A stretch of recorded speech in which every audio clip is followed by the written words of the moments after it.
안녕하세요. 석촌중학교 학생 여러분, 김정수 선생님입니다. 기술 이론 수업 21차 시를 진행하겠습니다. 이번 강의를 듣고 해야 할 일입니다. 강의를 들으면서 학습지의 빈칸을 채우세요. 오프라인 수업 때 학습지 검사를 하겠습니다. 이번에는 건축 시공에 대해 알아볼 텐데요. 건축 시공이란 건축 설계에서 만든 설계도에 따라 건축 구조물을 만드는 활동으로 건축 구조물의 품질을 결정하는 가장 중요한 단계입니다. 설계가 아무리 잘 되어 있어도 대충 짓게 되면 소용이 없죠. 건축 시공의 과정은 공사 준비, 가설공사, 토공사, 기초공사, 골조공사, 설비공사, 마감공사로 진행됩니다. 단계 하나하나가 길게는 1년도 걸리는 과정이니 우리는 간단하게 짚고 넘어가지만 이 과정에서 많은 사람들의 노력과 정성이 포함되어 있다는 것을 잘 알았으면 좋겠습니다. 먼저 공사 준비 과정입니다. 공사에 앞서 주변 상황을 상세히 조사하고 땅의 상태를 파악합니다. 땅에 건축 구조물이 들어설 자리를 정확하게 찾는 과정입니다. 주변을 지나가다가 빈 땅에 이러한 깃발이 꽂혀 있는 것을 본다면 공사 준비 과정에 있다라고 생각하시면 됩니다. 특히 이 아저씨가 보고 있는 것은 토탈 스테이션이라는 건데요. 땅의 높이와 크기를 레이저로 정확하게 측정해 줍니다.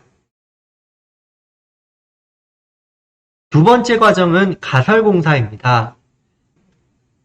가설공사란 동공사를 하는데 필요한 울타리, 공사장, 사무실, 숙소, 전기시설 등 시설물을 임시로 설치하는 공사를 말합니다. 영어로는 temporary construction입니다. 안전하고 쾌적한 공사 현장을 만들기 위한 설비이며 공사가 끝난 후에는 모두 다 철거가 됩니다. 일반적으로 공사장 사무실은 철거할 계획이므로 컨테이너를 사용하는 경우가 많습니다. 세 번째 과정은 토공사입니다. 여기서 토는 흙토입니다. 말 그대로 건물을 짓기 전에 땅을 고르게 하는 작업인데요. 기초공사와 지하구조물 공사를 위해 땅을 파거나 깎는 작업을 하는 공사입니다. 기초공사는 다음 PPT에서 설명하겠습니다. 요새는 지하에도 구조물을 만드는 경우가 많기 때문에 땅을 깊이 파는 경우가 많습니다.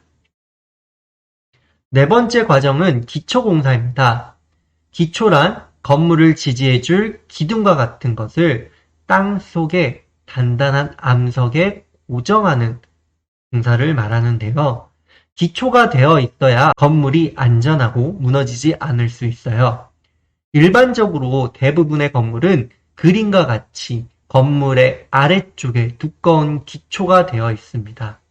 물론 지하 공간이 있다면 땅을 더 깊숙이 파서 지하 공간 아래쪽에 기초를 만들고 그 위에 지하 공간 구조물을 만들고 위에 흙을 덮는 방법을 사용합니다. 다섯 번째 과정은 골조 공사입니다. 여기에서 골은 뼈 골자입니다. 골조 공사는 건축물의 뼈대를 만드는 공사를 말합니다. 높지 않은 건축물은 뼈대를 강하게 만들 필요가 없기 때문에 첫 번째 그림처럼 벽돌을 쌓아서 뼈대를 만들고요. 아파트와 같은 높은 건축물은 뼈대가 강해야 하므로 철근과 콘크리트를 이용해 뼈대를 만듭니다. 철근과 콘크리트로 뼈대를 만들면 싸고 튼튼하긴 하지만 건설 속도가 느리고 기둥이 커져야 하기 때문에 공간을 많이 잡아먹습니다. 그래서 비싸긴 하지만 빠르게 지어야 하고 내부 공간을 최대한 넓게 만들고자 하는 경우에는 세 번째 그림과 같은 철골 구조로 공사합니다. 고층 건물은 철골 구조가 많습니다. 철근 콘크리트 구조와 철골 구조는 둘 다 철을 사용하고 건물을 지탱하는데 이 철이 굉장히 중요한 역할을 하기 때문에 불이 나면 뼈대가 녹을 수 있어요. 한번 녹아버린 뼈대는 다시 사용하기 어렵기 때문에 반드시 안전한지 검사를 해야만 합니다. 특히 철근 콘크리트 구조는 불이 나더라도 겉으로 보기에는 안쪽에 철근이 녹은 흔적이 없기 때문에 괜찮아 보일 수 있는데 실제로는 그렇지 않아요. 건물이 무너질 수 있으니 불이 크게 난 아파트 근처에는 가지 않아야 합니다. 여섯 번째 과정은 설비공사입니다. 뼈대를 만들었으니 이제는 채워 넣는 건데요. 건축 구조물을 효율적으로 이용하기 위해서 전기, 냉난방 시설, 상하수도, 가스 등의 시설을 설치하는 공사입니다. 요새는 공간을 효율적으로 사용하기 위해 골조 공사와 함께 진행하기도 합니다. 마지막 과정은 마감 공사입니다. 완성된 건축 구조물의 내부와 외부를 보호하고 더욱 아름답게 만드는 공사입니다. 단순히 아름답게 치장한다기보다는 골조 공사로 뼈대가 완성된 후 살을 붙이고 피를 돌게 하는 과정이라고 생각하면 됩니다. 요즘에는 특히 이 마감 공사의 중요성이 매우 커져 어떻게 마감 공사를 하느냐에 따라 건축물의 가치가 달라지기도 합니다. 건물의 지붕을 만드는 지붕공사, 페인트 칠을 하거나 벽지를 붙이거나 타일을 붙이는 미장공사, 창문을 만드는 창호공사, 물이 새지 않게 처리하는 방수공사 등이 있습니다. 그 외에도 계단공사, 보일러 공사 등등 할 것이 굉장히 많습니다. 자, 이렇게 하면 하나의 건축물이 완성됩니다. 다시 한번 말씀드리지만 이 과정에서 많은 사람들의 노력과 정성이 포함되어 있다는 것 잊지 않도록 합니다. 이번에는 토목 구조물의 건설 과정을 알아보겠습니다. 먼저 관련 영상을 봅시다. 길고 튼튼하고 효율적인 다리. 이런 다리는 어떤 과정을 통해 만들어지는 걸까요? 인류의 발전과 함께 발달해온 다리.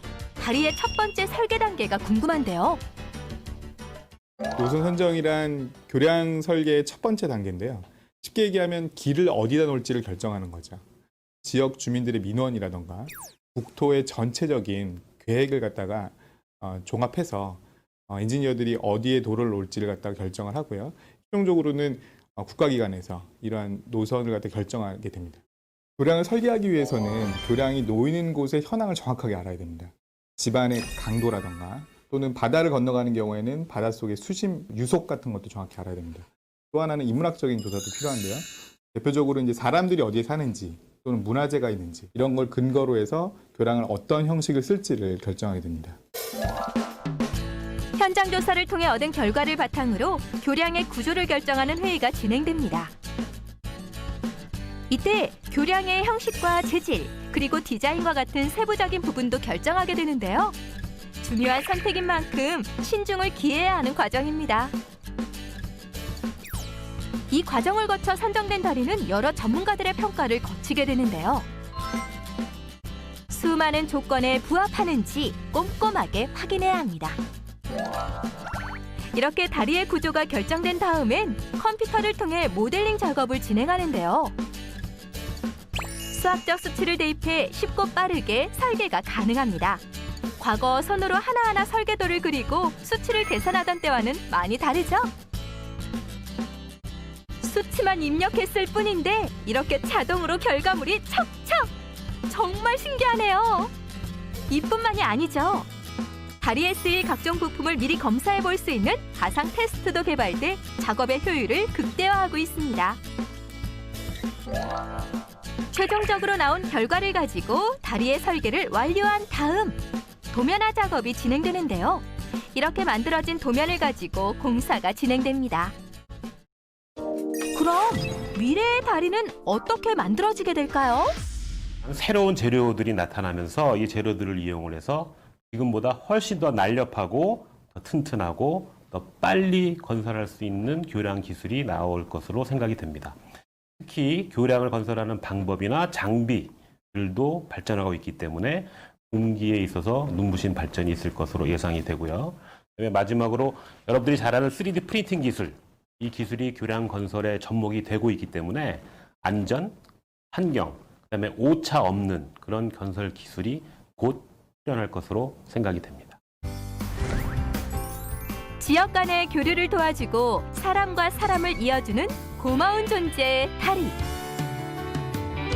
기술의 발전과 함께 더 길고 안전해질 다리의 모습을 기대하고 있겠습니다.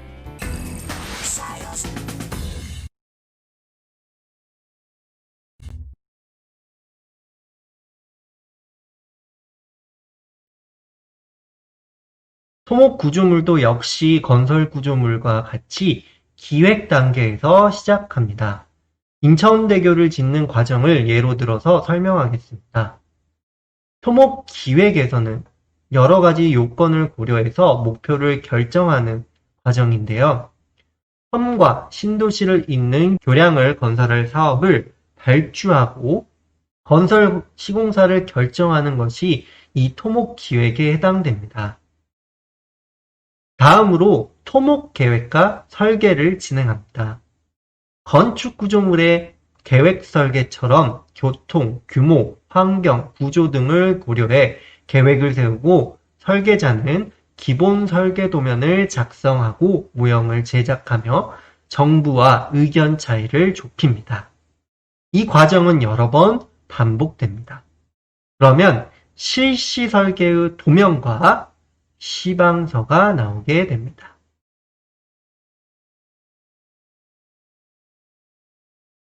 다음으로 이 도면과 시방서를 바탕으로 기초공사, 주탑 세우기, 상부구조공사의 순서대로 진행됩니다. 사실 토목구조물의 건설은 공사의 규모가 굉장히 크기 때문에 건축구조물의 건설에 비해 일반적으로 더 복잡합니다. 그 내용을 모두 알려드리기에는 복잡하니 이 내용은 앞으로 고등학교나 대학교에 진학해서 배우도록 합시다. 따라서 간단하게 토목구조물의 종류에 대해서만 안내를 해드리겠습니다. 보행자와 차량의 통행을 위해 설치한 육상 통로인 도로가 있고 땅속을 뚫어 통로나 지하 공간으로 이용하는 지하 구조물인 터널이 있으며 기차가 다닐 수 있도록 철강제를 이용해 만든 선로인 철도가 있고 도로, 철도 등이 하천, 계곡, 해협 등 자연 장애물이나 교차하는 다른 통로를 가로지르기 위해 만든 구조물인 교량이 있습니다. 또한 흐르는 물을 저장하기 위해 계곡, 하천 등을 가로질러 만든 구조물인 댐이 있고 빗물이나 지하수 등이 모여 호수나 바다 등으로 흘러들어가는 통로인 하천이 있으며 생활에 필요한 물을 수원지로부터 얻어 정화한 다음 각 지역으로 공급해주는 시설인 상수도와 가정 오수, 공장 폐수, 빗물, 지하수 등 더러운 물을 모아 정화 처리한 다음 하천으로 보내는 시설인 하수도가 있습니다. 이번 강의를 듣고 해야 할 일입니다. 강의를 들으며 학습지 빈칸을 채우세요. 오프라인 수업 때 학습지 검사를 하겠습니다. 수고하셨습니다.